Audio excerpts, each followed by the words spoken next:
Street girl asks for food from a luxury restaurant owner, and his reaction surprises everyone. Michael Thompson watched through the security camera as a little girl, about 5 years old, approached the main entrance of his restaurant. The evening rush was at its peak, and dozens of elegantly dressed customers were coming and going from the most prestigious establishment in New York City. The small child pressed her dirty little hands against the glass door and stood there, just watching. Michael felt immediate irritation rise in his chest. This couldn't happen, not here, not at his restaurant. "Call security," he ordered the receptionist through the intercom. "Get that child out of there now." But just as he was about to turn away from the monitor, something in the girl's gaze made him pause. She wasn't begging for money, wasn't making a scene. She was just looking through the glass with an expression he couldn't decipher. "Mr. Michael!"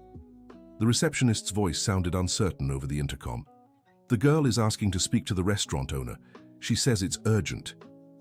Michael huffed in annoyance. Urgent? A street child had something urgent to tell him? That was ridiculous. But there was something about her persistence that unsettled him in a strange way. "Let her in," he finally said, "but make it quick." The receptionist hesitated before responding. "Are you sure, sir? The customers are watching." "I said let her in." Michael walked down the stairs to the main dining room, adjusting his spotless white uniform. At 52, he had built a culinary empire from nothing. He grew up in the projects, went hungry as a child, and now ran the most expensive restaurant in the city. There was no room for sentimentality in his life. The girl stepped inside slowly, her bare feet making soft sounds on the marble floor. The contrast was shocking. There she stood, in a dirty, torn beige dress and messy curly hair, in the middle of a place where a single dish cost more than many people earned in a month. The customers stopped eating to watch. Some discreetly took photos. Michael felt the weight of their stares, and his irritation grew. "What do you want?" he asked sharply, crossing his arms. The girl looked up at him without fear. "Are you the owner here?" "I am, and you're disturbing my customers." "Say what you want." "I don't want food for me," she said, surprising Michael. "I want it for my grandma. She's really sick." Michael had expected a plea for money, maybe a made-up story about being hungry, but this was different. Dear listener, if you're enjoying the story, take a moment to like and especially subscribe to the channel. It helps us a lot as we're just starting out. Now, continuing. "Where's your grandmother?" "Over there in the park, under the big tree. She can't walk well. She's in a lot of pain." Michael looked out the window. From the restaurant, he could see the park across the street, but it was dark and he couldn't make anything out. "Why don't you go to a hospital?" The girl lowered her eyes. "We already went. They sent us away because we don't have money. They said it wasn't serious." Michael felt an odd discomfort in his chest. This situation was becoming more complicated than he'd expected. The customers kept watching, some with pity, others with clear annoyance. "Listen, kid," he started, but she interrupted. "My name is Emily," she said with a dignity that didn't match her appearance, "and I know you're a good person." "How do you know that?" "Because my grandma always tells stories about a boy who lived around here a long time ago. A boy who helped everyone, who shared what little he had. She said that boy grew up and became someone important." Michael felt a shiver run down his spine. It couldn't be a coincidence. "What kind of stories?" "She says she met this boy when he was my age, that he was very brave and always stood up for others, that his mother worked as a maid in a big house here in the neighborhood." Michael's world seemed to spin. His mother had indeed worked as a maid for years in a mansion near where his restaurant now stood, but that was over 40 years ago. "What's your grandmother's name?" "Ms. Hope Williams." Michael felt the ground disappear beneath his feet. Hope Williams. The name echoed in his mind like distant thunder. Hope had been the cook in the house where his mother worked, a kind woman who always defended him when the employers complained about his presence in the kitchen. "It can't be," he murmured to himself. "Do you know her?" Emily's eyes lit up. Michael looked around. The customers were growing more interested in the conversation. Some waiters had stopped working to listen. This was turning into a public spectacle. "Come with me," he said, taking the girl's small hand. They crossed the dining room toward a private room in the back of the restaurant. Michael's legs felt shaky. Hope Williams. After all these years, could it really be the same person? "Tell me more about your grandmother," he asked as he closed the door. "She's 68. She always worked in people's homes, but now she's sick and can't anymore. We've been living under the overpass for about 2 months. Michael did the math quickly. If Hope was 68 40 years ago, she would have been 28. The age matched his memories perfectly. Did she ever work in a big house around here? A house with a garden full of roses? Emily's eyes widened.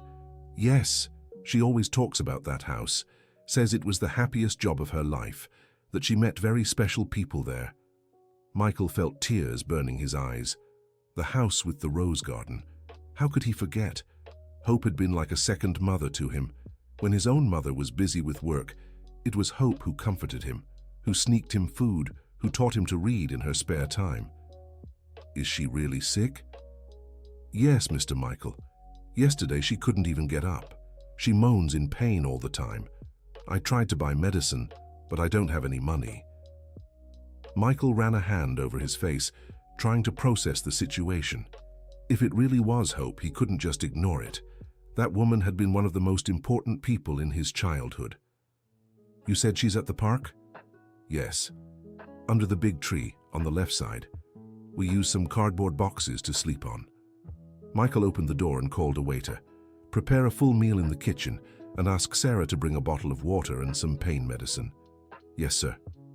Sarah was the restaurant's sous chef, a 55-year-old woman who had worked with Michael for over 10 years.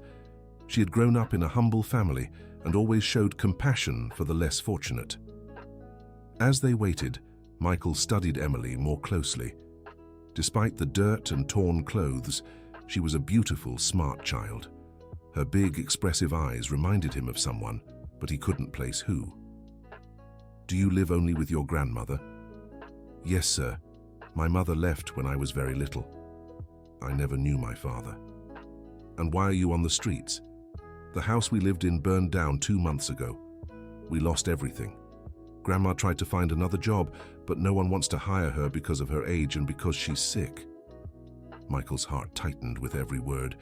If it really was Hope out there in the park, struggling like this, how had he let this happen? Sarah appeared at the door with an insulated bag and a water bottle. Everything's here, Michael. I packed a careful meal with plenty of food, and I brought some pain and fever medicine. Thank you, Sarah. Michael took the bag and headed toward the back exit of the restaurant, followed by Emily. The park was only 50 meters away, but the walk felt like an eternity. The night air was cold, and Michael pulled his coat tighter around himself. Emily walked silently beside him, her bare feet making soft sounds on the pavement. When they reached the park, Michael saw a figure lying under a large tree, covered with pieces of cardboard and some old rags. His heart raced. Grandma? Emily ran toward the figure. I brought help. The woman stirred slowly and tried to sit up.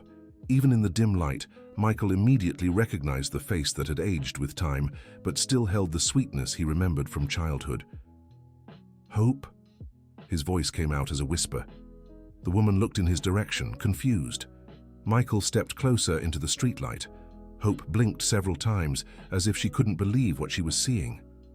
Michael, she murmured. My God. Michael? It's me, Hope. It's me. She began to cry, struggling to get up.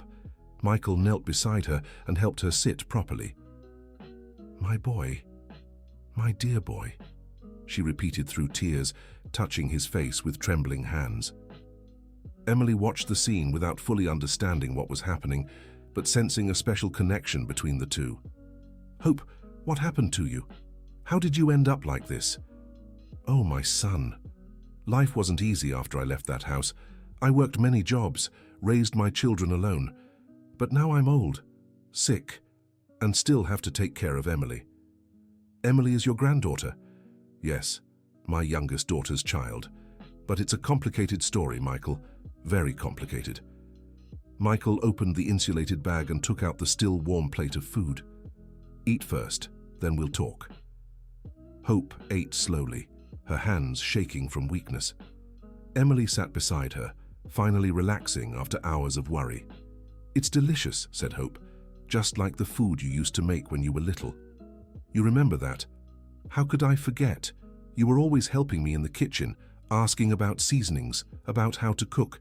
I knew you'd become a great chef." Michael felt a wave of nostalgia wash over him. It was true. Hope had been the one to awaken his love for cooking. She let him taste dishes, explained the secrets of each recipe, taught him to savor the aroma of spices. "Why didn't you ever look for me after you left the house?" Hope stopped eating and looked at him sadly. "I tried, Michael, many times. But you'd moved away with your mother, and no one knew where. Later, I heard you'd become successful, owned restaurants. I thought you wouldn't want to talk to an old maid. How could you think that? You were like a mother to me." People change, my son. Success changes people. Michael felt a pang of guilt. It was true. Success had changed many things in his life. He'd become harder, more distant, more focused only on work and money. "Hope, you won't spend another day on the streets. I'll take care of both of you." "No, Michael. I don't want charity. I just wanted to see you once before." She didn't finish. "Before what?" "I'm very sick, my son. The doctor said I don't have much time." Michael felt as if he'd been punched in the gut. Losing hope again, now that he'd found her, was unthinkable. "What doctor? Where?" "At the free clinic, but they can't do much. They say I need expensive tests, private treatment." "Then you'll have the best treatment available. I'll cover everything." "Michael, you don't understand. It's not just about money. I'm tired. I've lived my life." Emily, who had been silent until then, approached Michael. "Can you really help my grandma?" "Yes, Emily, and I will help." Dear listener, if you're enjoying the story, take a moment to like and especially subscribe to the channel. It helps us a lot as we're just starting out. Now, continuing. Michael helped Hope to her feet and picked Emily up in his arms. They were both very weak and needed immediate care. "Let's go to my place. Tomorrow I'll take you to the hospital for all the tests." "Michael, I can't accept this." "It's not about accepting or not. It's about doing what's right." They walked slowly to Michael's car, parked behind the restaurant. On the way to his house, Michael called his private doctor and explained the situation. She agreed to make a house call that same evening. Michael's home was in an upscale neighborhood of New York City. It was a large, modern house, tastefully decorated, but cold, no signs of family life. He had lived alone for years, dedicating all his time to work. "My God," Hope murmured as she stepped inside. "How you've grown, my son." Michael prepared the guest room for them and had Emily take a warm bath while they waited for the doctor. When the girl came out of the bathroom, wearing one of his t-shirts that hung like a dress on her, Michael felt his heart tighten. "She's very special," Hope said, watching her granddaughter. "Yes, and very brave too, at her age, taking care of you all alone.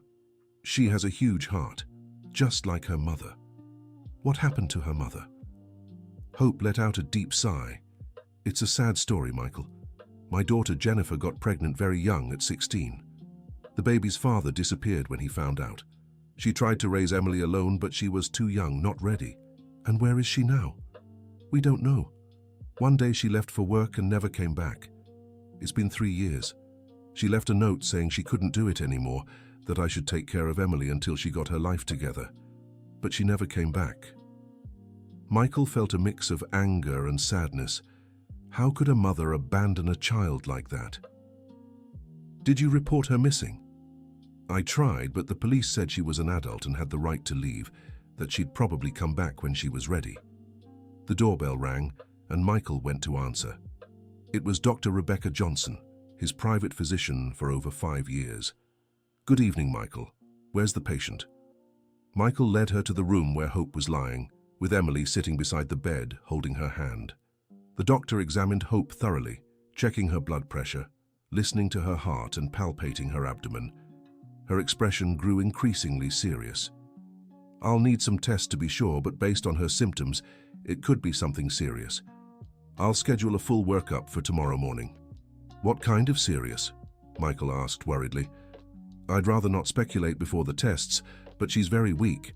I'll prescribe some medication to stabilize her for tonight." After the doctor left, Michael sat in the living room, thinking about the strange coincidence that had brought Hope back into his life. Or maybe it wasn't a coincidence. Maybe it was a second chance to make things right. The next morning, he woke up early and prepared a hearty breakfast for them. Emily ate eagerly, but Hope could barely manage a little juice. At the hospital, the tests confirmed their worst fears. Hope had advanced pancreatic cancer. The oncologist got straight to the point. "Unfortunately, the disease is very advanced. With treatment, we may gain a few months, perhaps a year. But there's no cure at this stage." Michael felt the world collapse around him. Hope listened to the diagnosis with a calmness that surprised him. "Doctor, how long do I have without treatment?" "Hard to say. A few weeks, 2 months at most." "And with treatment?" "As I said, a few months, but it will be a difficult treatment with many side effects." Michael held Hope's hand. "We'll do the treatment, whatever it takes." "Michael, I need to speak with you privately." They stepped out of the office, leaving Emily in the waiting room watching TV. "My dear, I don't want this treatment." "What do you mean you don't want it?" "Hope, with treatment, you could live another year, maybe longer." "A year of suffering, taking medicine that makes me feel even worse. For what?" "I've lived my life, Michael. What worries me is Emily." Michael understood where she was going. "You want me to take care of her. I know it's a lot to ask. You have your own life, your responsibilities, but she has no one else. And she likes you, I can see that." Michael glanced through the hospital hallway window, watching Emily play with a doll the nurse had given her. A 5-year-old child, about to become an orphan, with no one in the world except a grandmother who was slipping away. "Of course I'll take care of her, Hope, but you have to fight too. You can't just give up like this." "It's not giving up, my dear. It's acceptance, and using the time I have left to teach Emily some important things." In the days that followed, Michael rearranged his life completely. He hired a private nurse to care for Hope during the day while he worked at the restaurant. At night, he took care of both of them himself. Emily adjusted quickly to the new routine. She was a bright, resilient child who instinctively understood her grandmother was very sick. She wandered around Michael's house with curiosity, asking questions about everything and helping where she could. Michael discovered that caring for a child was more challenging than he'd imagined. Emily sometimes woke at night from nightmares, needed constant attention, and asked dozens of questions a day. "Why don't you have a family, Uncle Michael?" she asked one day while he made lunch. "What do you mean I don't have a family?" "You live alone in this big house, no wife, no kids." Michael stopped chopping vegetables and looked at her. "Sometimes people choose to live alone. But isn't it sad? It was before you two came here." Emily smiled and went back to drawing in the notebook Michael had bought her. 3 weeks after Hope and Emily had moved in, Michael got an unexpected call at the restaurant. "Hello, is this Michael's restaurant?" "Yes. How can I help you?" "My name is Jennifer Williams. I'm looking for my daughter Emily and my mother, Hope Williams. I heard they were living on the streets and someone told me they saw them with a man who seemed to own a restaurant." Michael nearly dropped the phone. Jennifer, Emily's mother, had come back. "Where are you?" "Here in the city. I just got in from Chicago. Can I come to the restaurant to talk?" Michael checked the time. It was 3 in the afternoon, the restaurant's slowest hour. "Yes, come. But I need to tell you something first. Your mother is very sick." There was silence on the other end. "Sick how?" "It's better we talk in person." Jennifer arrived at the restaurant an hour later. She was a young woman, only 24, resembling Emily, but with a tired, worn expression. Michael greeted her in the same private room where he'd spoken with Emily that first night. "Where are they?" were her first words. "At my place. But before anything else, I need to understand where you've been these 3 years. Jennifer lowered her eyes. I know you must be judging me, but you don't know what I've been through. Then tell me. When I left Emily with my mother, I was desperate. I couldn't find work, didn't even have money for food. I met a man who promised me a job in Chicago. Michael could already guess where this was going. What kind of job? He said it was to work for a family. But when I got there, she stopped talking and began to cry. Jennifer, you don't have to tell me if you don't want to. I do. You're taking care of my daughter. You have the right to know. The man took me to a house with other women. They said I had to pay for the trip, the lodging, the food. That until I paid, I couldn't leave. Michael felt a wave of anger and compassion at the same time. You were trapped. For 2 years. I tried to escape several times, but they always caught me, until I finally got a chance and ran. I spent the last year working in Chicago, saving up to come back and get my daughter. Why didn't you reach out sooner?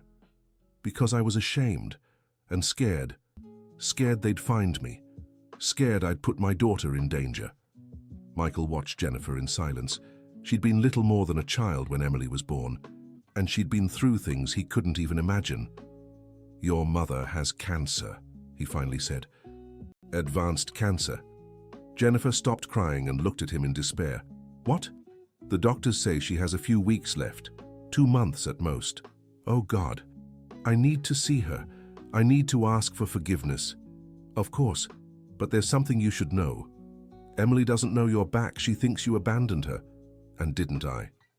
You did. But after what you've told me, I can understand why. Michael took Jennifer to his house. On the way, he explained how he'd found Ms. Hope and Emily, shared his childhood history with Ms. Hope, and described how Emily had been acting the past few weeks. She has nightmares almost every night, he said. Always dreams she's alone, that everyone's gone. I ruined my daughter's life, Jennifer murmured. No, you were the victim of something terrible. Now the important thing is to fix what can still be fixed. When they arrived, Michael went in first to prepare Ms. Hope and Emily. He found them in the living room, Emily reading a storybook to her grandmother. Emily, I need to tell you something important. The girl closed the book and looked at him attentively. Your mother's back. She's outside and really wants to see you. Emily froze for a few seconds, processing the words. My mum? She came to get me? She came because she knew you needed help. Ms. Hope held her granddaughter's hand. Go talk to her, sweetheart. She's your mother. Emily stood up slowly and walked to the door. Michael opened it and Jennifer came in, kneeling to her daughter's height. Hi, princess. Emily looked at her with a mix of joy and anger. Why did you leave?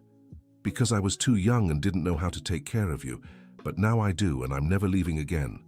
Promise? I promise. Emily ran into her mother's arms and the two held each other for several minutes, crying. Ms. Hope watched from her armchair, tears in her eyes. My daughter, she called to Jennifer. Come here. Jennifer approached her mother and knelt down too. Mom, forgive me. I ruined everything. You didn't ruin anything, my girl. You were a victim of bad people. What matters is that you're here now. Will Mommy live with us here at Uncle Michael's house? Emily asked. Michael, Jennifer, and Ms. Hope exchanged glances. It was a complicated situation, one that would need a deeper conversation. Emily, why don't you go play in your room while we talk about some grown-up things? Suggested Michael. Okay, but you're not leaving, right? We're not, sweetheart, Jennifer assured her. Once Emily went upstairs to her room, the three of them sat in the living room to talk. Jennifer, I know you want to take Emily with you, Michael began, and I completely understand. She's your daughter. But I don't have a place to live, no job here in New York City, and now with my mother sick. You can stay here while you get back on your feet, Michael offered. I can't accept that. You've already done too much. Hope, who had been silent, finally spoke up. Both of you will stay here. Michael, you need a family. Jennifer, you need stability to rebuild your life. And Emily needs both of you. But Hope, Michael, you've always been a lonely boy. Even as a child, I could see you needed affection, a real family. Now you have that chance. And Jennifer, Hope continued, You need to learn how to be a mother, and Michael can help you. He's taken care of Emily these past weeks as if she were his own. Jennifer looked at Michael. Would you really do that? Take care of both of us? Michael thought about his life before they arrived. Empty, focused only on work, without love or real purpose. I would, but on one condition. What? You have to let me help you rebuild your life. Study, work, become independent. I don't want you feeling dependent forever. I accept. In the months that followed, Michael's house transformed completely. Jennifer started working at his restaurant, first as a kitchen assistant, then learning other roles. She had a natural talent for cooking, just like him. Emily enrolled in a private school near the house and quickly stood out as a bright, diligent student. At night, Michael helped her with homework, discovering a patience and tenderness he never knew he had. Hope refused chemotherapy, but accepted palliative care to ease her pain. Her last months were spent surrounded by love, watching her daughter rebuild her life and her granddaughter grow up happy. One Sunday afternoon, as Michael prepared lunch and Jennifer played with Emily in the garden, Hope called him over for a private talk. Michael, I need to tell you something important before I go. Hope, don't talk like that. Son, I know my time is running out, and that's okay. But there's something you should know about Jennifer. What is it? Emily's father. I know who he is. Michael felt a chill in his stomach. What do you mean, you know? Jennifer never wanted to tell me, but I found out. He's a boy from this neighborhood, someone I knew as a child, just like you. Hope, where are you going with this? Emily's father is Frank's son, the one who had the auto shop nearby. Remember him? Michael did remember. Frank was a mechanic whose shop was just a few blocks from the house where his mother worked. They were neighbors and sometimes played together. You're talking about Jason? That's right. Jason Miller. Michael fell silent, processing the information. Jason Miller had practically been his best friend in childhood. They lost touch when Michael moved away with his mother, but he knew Jason had taken over his father's shop. Why didn't Jennifer ever tell me? Because she's ashamed. Jason was older than her, already married when they got involved. When she told him she was pregnant, he denied everything and threatened to tell his wife she was making it up to blackmail him. That bastard, Michael muttered. Jennifer was so young. She got scared and decided not to tell anyone who the father was. But I knew because a neighbor had seen them together many times. And does Jason know Emily exists? I don't know. I don't think so. Michael was shaken by that information. Jason had been his friend, but apparently he had become a man without character, one who abandoned a pregnant teenager. Why are you telling me this now? Because I think Emily has the right to know her father, and Jason has an obligation to take responsibility, even if it's late. Hope, this will stir up everyone. Jennifer might not want this. Talk to her. Let her decide. But she needs to know that you know. That night, after Emily went to sleep, Michael told Jennifer about his conversation with Hope. As he expected, she was deeply upset. I don't want him to know Emily exists, she said.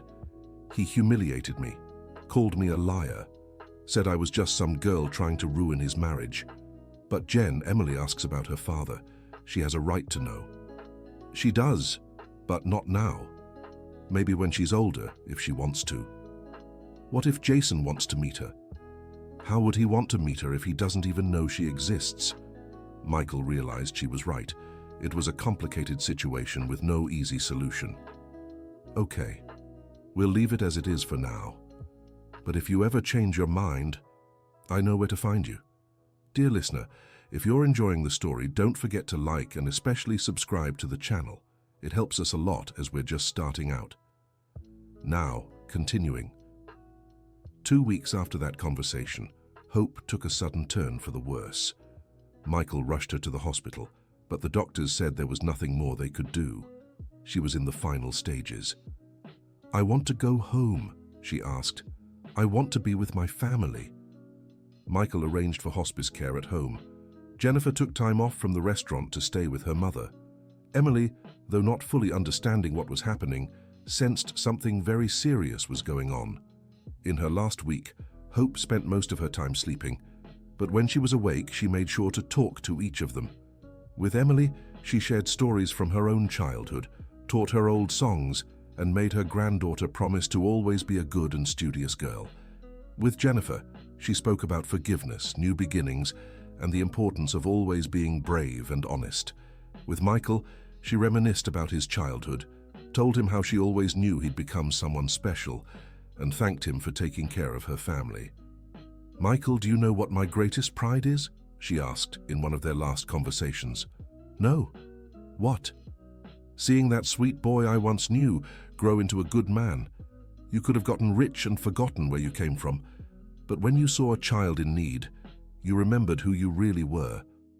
Hope, I'm the one who should be thanking you. You brought life into my home, and you brought hope into our lives. Funny coincidence, huh? My name is Hope, and you gave us hope." Hope passed away on a Tuesday morning, peacefully in her sleep. Jennifer and Michael were by her bedside, and Emily slept on the couch in the room.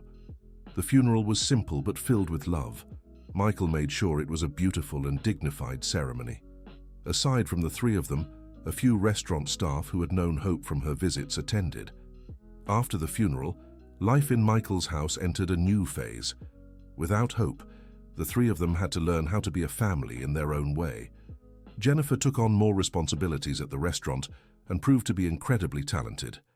Michael began teaching her more advanced cooking techniques and discovered he had a dedicated and creative student. Emily, little by little, was overcoming the loss of her grandmother with the help of Michael and Jennifer. She kept asking questions about her father, but less insistently. Everything was going well when 6 months after Hope's passing, something unexpected happened. Michael was at the restaurant on a Thursday afternoon when a man walked in and asked to speak with him. He was a man around 40, well-dressed, who seemed nervous. "Are you Michael Thompson?" "Yes, I am. How can I help you?" "My name is Jason Miller. I heard you know a woman named Jennifer Williams." Michael felt the ground disappear beneath his feet. Jason Miller. Emily's father had shown up. "I do. Why?" "It's a complicated story. Can we talk in private?" Michael took him to the reserved room, his heart racing. How had Jason found out about Jennifer? "Michael, I know you were friends with my father when you were kids. He always talked about you." "I remember your father too. He was a very good man." "Yeah, he passed away 2 months ago." "I'm sorry." "Thank you. But that's not why I'm here.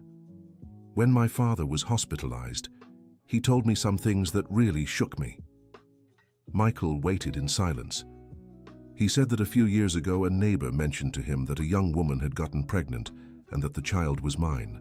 She said the girl worked at a house in the neighborhood and then disappeared. "And what does that have to do with me?" "That neighbor told my father she recently saw the girl working at your restaurant. She said she was with a little girl who looked a lot like me when I was a child." Michael didn't know what to say.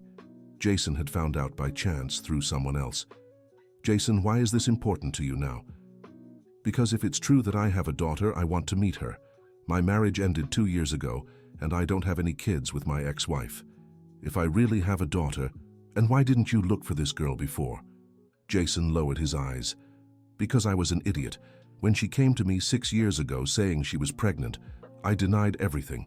I was married, afraid my wife would find out. I treated her terribly." "Oh, so you treated her badly." "I know I was wrong. That's why I'm here. I want to make things right." Michael studied Jason in silence. He seemed sincere, but Jennifer had suffered so much because of him. "Jason, even if what you're saying is true, it's not up to me to decide anything. You'd have to talk to Jennifer." "Is she here now?" "She is. But first, I need to talk to her. Can you come back tomorrow?" "I can. But Michael, is it true? Do I have a daughter?" Michael sighed. "You do. And her name is Emily." Jason closed his eyes and took a deep breath. "My God, I have a daughter. You do. But that doesn't mean she needs you. Jennifer raised that girl practically alone, went through terrible things. If you want to be part of Emily's life, you'll have to prove you deserve it." "I'll prove it. I swear I will. That night, Michael told Jennifer about Jason's visit. As expected, she was deeply shaken. He wants to meet Emily. That's what he said. But Jen, the decision is yours. You don't owe him anything. What if he takes legal action? What if he wants custody? First, he'd have to prove he's the father. Second, Emily is happy here with you. No judge would take a child from a stable home to give her to someone who's never cared for her. Jennifer was silent for several minutes. Michael, I'm scared. Scared of what? Scared he'll convince Emily that his life is better. Scared of losing my daughter. Jen, Emily loves you. She spent 3 years thinking you'd abandoned her, but when you came back, she forgave you right away. That shows how much she loves you. But he's her father. Maybe she needs him. Could be. But if she does, it has to be on your terms, not his. The next day, Jason returned to the restaurant. Jennifer had agreed to talk to him but wanted Michael present. The meeting was tense at first. Jason tried to apologize for what had happened 6 years earlier, but Jennifer was clearly uncomfortable. Jennifer, I know I treated you terribly. I have no excuse for what I did, but I want the chance to meet my daughter and make up for everything. Jason, you might get to know her, but you're not coming here to turn our lives upside down. Emily is doing well, she's happy, she's in a good school. I won't let you mess that up. I don't want to mess anything up. I just want to be part of her life. How? You're married. You have your own life. I'm not married anymore, and my life feels empty now. If I really have a daughter, I want to learn how to be a father. Michael watched the conversation, trying to gauge Jason's sincerity.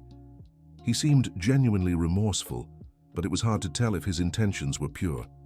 Jason, if Jennifer agrees to let you meet Emily, it has to be on her terms, gradually, with no pressure. I'll accept any conditions. Jennifer looked at Michael, seeking guidance. What do you think?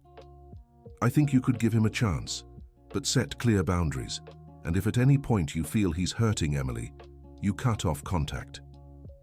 All right, but first, I'll talk to Emily. I'll explain that her father wants to meet her, but it's her choice whether she wants to or not. I agree, said Jason. It should be her decision too. That night, Jennifer had a long talk with Emily about her father. She explained that he had shown up and wanted to meet her, but the choice was hers. Mommy, why didn't he ever come see me before? Because he didn't know you existed, sweetheart. How didn't he know? Jennifer took a deep breath. This was a hard conversation for a 5-year-old. When you were born, I was very young and scared to tell him, so he never knew he had a daughter. And now he knows? Now he knows. Is he handsome? Jennifer smiled. Yes, and you look a lot like him. I want to meet him, Emily decided. But he won't take me away, right? No, sweetheart. You'll keep living here with me and Uncle Michael. He just wants to get to know you. The following Saturday, Jason came to Michael's house to meet Emily. He was visibly nervous, carrying a doll and some candy. Emily was shy at first, hiding behind Jennifer. But Jason was patient, talking to her slowly, telling funny stories, and little by little she warmed up. Are you really my dad? She suddenly asked. Yes, Princess. Why didn't you live with me? Jason glanced at Jennifer, who nodded for him to be honest. Because I was very foolish and didn't know you existed, but now that I do, I want to be your friend. Can you come here every week? If your mum says yes, I will. From that day on, Jason started visiting Emily every Saturday. He took her to the park, bought her ice cream, went to the mall. Emily enjoyed these outings but was always happy to come home. Michael watched the relationship develop with mixed feelings. On one hand, he was glad Emily was getting to know her father. On the other, he worried it might change the family dynamic they'd built. One day, about 3 months after Jason started visiting Emily, he asked to speak with Michael and Jennifer. I have a proposal for you, he said. What kind of proposal? Jennifer asked warily. I want to move closer to you. I found a house to rent in this neighborhood. That way, I can be more present in Emily's life. Jennifer clearly looked uncomfortable. Jason, you're moving way too fast. Emily barely knows you. But I want to get to know her better, and I want her to know me too. Michael felt he needed to step in. Jason, I understand your enthusiasm, but you have to respect everyone's pace. Jennifer's right, you're trying to rush things. But I missed 5 years of my daughter's life. I don't want to waste any more time. You didn't miss it by accident, Jennifer said firmly. You missed it because you treated me badly and denied being the father. Now you want to make up for everything at once, but that's not how it works. Jason fell silent, realizing he'd pushed too hard. You're right. I'm sorry. I just get anxious. I've never been a father before. Then learn slowly, Michael said. Being a father isn't just about being physically present. It's about building trust, affection, respect. And that takes time. In the following months, Jason learned to balance his presence in Emily's life. He kept up the weekly visits, but stopped making hasty proposals. Emily grew used to him and started calling him Daddy Jason to distinguish him from Michael, whom she called Uncle Michael, though she clearly saw him as a father figure too. Just as things were stabilizing, another unexpected event shook everyone. Michael received a call from a city social worker saying they'd received an anonymous complaint about a child living in irregular circumstances. What kind of irregular circumstances? Michael asked. The complaint states a child is living with non-relatives without legal guardianship. Michael's blood ran cold. Someone had reported Emily's living situation. What does this mean?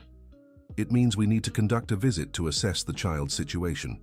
If there's no legal documentation, the child may need to be placed with a temporary foster family or institution. When will this visit happen? Tomorrow morning. Michael hung up with trembling hands. Someone wanted to take Emily from them, but who? That night, he told Jennifer about the call. She panicked. Michael, can they take Emily? I don't know. We'll talk to a lawyer first thing tomorrow, before the social worker's visit. Do you think Jason reported this? Michael had wondered the same. I don't know, but we'll find out. The next morning, before the social worker arrived, Michael called Jason and told him about the complaint. Jason, did you have anything to do with this? What do you mean? Someone reported Emily living in irregular conditions. Did you file this complaint? Of course not. Why would I do something like that? Michael believed him. Jason seemed genuinely shocked and worried. Then who did? I don't know, but I'll find out. Michael, if they try to take Emily, I'll fight it in court. She's fine with you. The social worker arrived promptly at 10. She was a middle-aged woman, stern, but not unkind. She spoke separately with Jennifer, Michael, and Emily. The situation is indeed a bit complex, she said afterward. Jennifer is the biological mother, but Emily is living in a home that isn't hers, with someone who isn't a relative. Jason is the biological father, but never had legal custody. What's next? Michael asked. I'll file a report for the judge. You need to legally formalize this arrangement. Until then, Emily can stay here. But if there's no legal resolution in 30 days, she'll have to be placed with a temporary foster family. After the social worker left, the three sat silently in the living room. Emily had gone to school, unaware. What are we going to do? Jennifer asked. Let's go to the lawyer today, Michael replied. The lawyer explained there were a few options. Jason could file for joint custody. Jennifer could formalize her custody and grant Michael power of attorney to care for Emily, or Michael could file for adoption if Jennifer agreed. Which option is fastest? Michael asked. Joint custody between Jennifer and Jason, with you as temporary legal guardian. But that would mean Jason has equal rights to Jennifer over Emily? Jennifer asked. Yes, he could decide about school, doctors, travel. Jennifer was clearly uncomfortable with the idea. I don't trust him to make those decisions. He barely knows Emily. So which option do you prefer? Michael looked at Jennifer. Jennifer, what would you like to do? I'd like you to officially adopt Emily. That way she'd legally be your daughter, but would still live with me. But for that, Jason would have to give up his paternal rights, the lawyer explained, and he won't agree to that. Then let's talk to him, Michael decided. That afternoon, they met with Jason again to discuss the legal options. When Michael explained Jennifer wanted him to adopt Emily, Jason was visibly upset. No way, Emily is my daughter. I won't give up my rights. Jason, be reasonable, Jennifer pleaded. You've known Emily for a few months. Michael's been caring for her all this time. She trusts him. But I'm her biological father. I have rights. Rights you ignored for 5 years, Michael said firmly.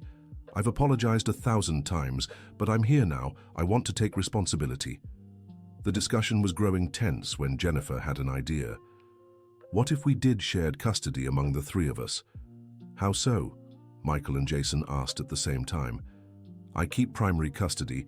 Michael becomes legal guardian in my absence, and Jason gets regular visitation and a say in major decisions. The lawyer thought for a moment. It's unconventional, but it could work. We'd need a detailed agreement outlining everyone's responsibilities. I accept, Michael said. Me too, Jason agreed after a pause. Over the next few days, they worked with the lawyer to formalize the agreement. Emily would remain in Jennifer's custody, with Michael as co-guardian and Jason having visitation rights and input on major education and health decisions. When the agreement was ready, they sat down with Emily to explain. Sweetheart, you know your dad Jason is your real father, right? Jennifer began. I know. And you know Uncle Michael cares for you like his own daughter. I know. Well, now all 3 of us will officially take care of you. On paper, everyone will be responsible for you. Emily thought for a moment. Does that mean I have 3 people who love me? That's right, Michael smiled. Cool. Can I tell my teacher I have a huge family? Of course, honey. The agreement was approved by the judge without issue. The social worker visited again and was satisfied with the arrangement, but Michael was still troubled by one question. Who had made the anonymous report? The answer came weeks later, unexpectedly. Michael was at the restaurant when one of his waiters, David, approached him sheepishly. Mr. Michael, I need to confess something. What is it, David? I was the one who reported the girl. Michael was shocked. David had worked for him for over 3 years and was always a model employee. Why, David? Because I thought it was wrong. A child living with people who weren't relatives, with nothing official. I thought I was doing the right thing. But David, you know the situation. You saw how Jennifer and Emily arrived here. You saw how I take care of them. I know, Mr. Michael. And I regretted filing that report the same day I did it, but it was too late. Michael was angry, but at the same time, he understood David's point of view. Why didn't you talk to me before filing the report? Because I thought you wouldn't listen, that you'd think I was sticking my nose where it didn't belong. David, you've worked with me for years. I always listen to my employees. I know it was my mistake, I'm sorry. Michael sighed. The report had caused a lot of stress and worry, but in the end, it turned out for the best. Emily's situation was now fully legalized. David, next time you have any concerns about anything, talk to me first, okay? Yes, Mr. Michael, thank you so much for not firing me. You did what you thought was right. It was wrong, but your heart was in the right place. In the months that followed, the family settled into a pleasant routine. Jennifer kept working at the restaurant while studying culinary arts at night. Jason visited Emily twice a week and was involved in important decisions about her education. Michael discovered fatherhood at 52 and loved the role. Emily flourished in this environment of love and stability. She was a happy, smart, and affectionate child who loved helping Michael in the kitchen and listening to Jennifer's stories about their grandmother, Ms. Hope. A year after all the legal turmoil, Michael got a surprise that changed his life once again. He was sorting through Ms. Hope's papers, stored in a box, when he found a sealed letter with his name on it. To Michael, open after I'm gone. With love, Hope. Michael opened the letter, his heart racing. My dear son, if you're reading this, I've already passed. Don't be sad, because I died happy, seeing my family together and protected. There's something I never told you, but you need to know. When you were little, and I worked at the house with the rose garden, your mother shared a secret with me. She told me you weren't the biological son of the man you called your father. Your real father was a young man she met before she got married. She never told anyone but me, because she was afraid of the consequences. His name was Michael Williams, He was my cousin, the son of my Aunt Catherine. That means, my son, that we're truly blood family. You've always been my nephew, not just in my heart. Michael passed away in an accident when you were 2. Your mother decided to keep that secret forever, but I thought you deserved to know. This explains a lot, doesn't it? Why I always felt so connected to you. Why I always protected you like my own child. Now, do you understand why fate brought Emily to you? Because you're truly family. She's your great niece, Michael. Take good care of my family. Take good care of your family. With all my love, Hope. Michael read the letter 3 times before fully processing the information. Hope was really his aunt. Emily was his blood family. He rushed upstairs to the room where Jennifer was studying. Jennifer, you need to read this. She read the letter in silence, her eyes widening as she grasped its meaning. Michael, this means... It means Emily is really my great niece. It means when she showed up at the restaurant door, it wasn't a coincidence. It was fate bringing our family together. Jennifer began to cry. Grandma always said there was a special reason Emily chose you that night. Now I understand why. Michael felt a deep emotion fill his chest. Everything made sense now. The instant connection he felt with Emily, how easily they adapted to family life, the sense that it was all right and natural. They called Emily and read the letter to her too, explaining in simple words what it all meant. Does this mean I'm really your family, Uncle Michael? It means you've always been my real family, sweetheart. We just didn't know. Did Grandma Hope know? Yes, she did. That's why she always said you were special. Emily thought for a moment. So now I have even more family. I have Mommy, Daddy Jason, you who are my great uncle, and Grandma Hope who's in heaven watching over us? Exactly. I'm so lucky. That night, after Emily went to sleep, Michael and Jennifer stayed in the living room talking about everything that had happened since that first evening when the little girl showed up at the restaurant's door. Do you regret anything? Jennifer asked. I regret taking so long to find you, Michael replied. And you? I regret leaving 3 years ago, but if I hadn't gone, maybe we never would have found you. That's true. Sometimes life has to tear everything apart just to put it back together the right way. 2 years later, the family had grown once more. Jennifer and Michael married in a simple ceremony, with Emily as the flower girl. Jason, who had found a new partner, remained a present and involved father. Michael's restaurant became famous not just for its food, but for the story of the family that formed there. Many customers went just to meet the little girl who had changed the famous chef's life. Emily, now 8 years old, was a happy and confident child who loved helping in the restaurant's kitchen on weekends. She had inherited the family's culinary talent and dreamed of becoming a chef when she grew up. Uncle Michael, she said one day while helping him prepare the tomato sauce, can I ask you something? Of course, sweetheart. Do you think Grandma Hope is proud of us? Michael stopped stirring the sauce and looked at Emily. I'm sure she is. Why? Because sometimes I dream about her, and in the dream she's always smiling and saying the family is complete. Michael felt tears in his eyes. And it is, sweetheart. Our family is complete. The end. So, what did you think of this heartwarming story? Tell us in the comments how you felt listening to this journey of a family that came together in such a special way. Do you believe destiny truly guides the right people to each other? Leave a like if the story touched you, and subscribe to the channel for more stories that go straight to the heart.